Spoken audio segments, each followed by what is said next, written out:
आपण सीईटी आणि नीट परीक्षेसाठी शॉर्ट ट्रिकचे व्हिडिओ बघत आहोत आणि आजचा व्हिडिओ आहे आपला व्हिडिओ नंबर 3। याच्यामध्ये आपला टॉपिक आहे बघा मोशन इन प्लेन आणि त्याच्यामध्ये प्रोजेक्टाईल मोशन या चॅप्टर या भागावरच्या शॉर्ट ट्रिक आपण बघणार आहे।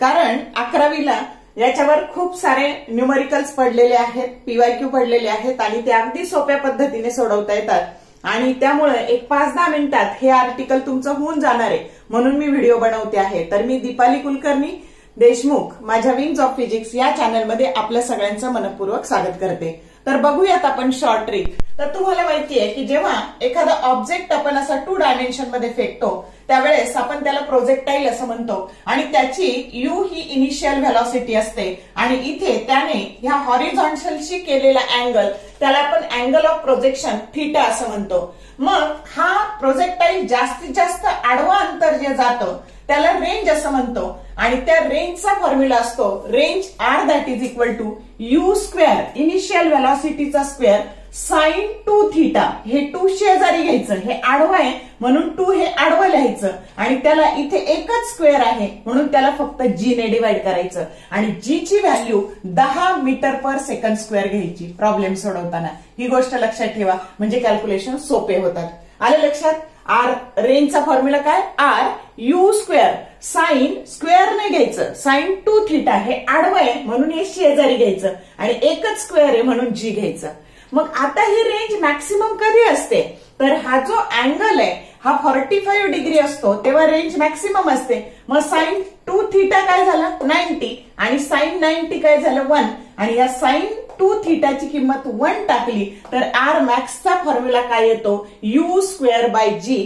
बघा आता मी जे प्रश्न केलेत आताच्या शिफ्टला तर 2024 चे तर त्याच्यात या फॉर्म्युल्यावर प्रश्न पडलेला आहे, प्रॉब्लेम पडलेला आहे आणि इथं यू बरोबर 10 दिलेला आहे, 10चा स्क्वेअर 100 आणि जी 10 म्हणजे 10 मीटर अशी रेंज आलेली आहे। असं इतकं सोपं न्यूमरिकल पडलेलं आहे, फक्त आपल्याला माहिती पाहिजे की सोडवायचं कसं ते। आलं का लक्षात? मग आर मॅक्स जर विचारलं तर डायरेक्ट हा फॉर्म्युला घ्यायचा, बाकी काही सोडवत बसायचं नाही।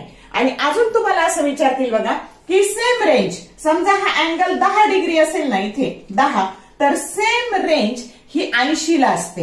परत कितीला असते? तर 80 ला असते अशी सेम रेंज। समजलं? म्हणजे हे अँगल आहे की ह्या 2 ला रेंज सारखी या 2 ला रेंज सारखी दोन्हींची मिळून बेरीज 90 आली पाहिजे। आलं का लक्षात?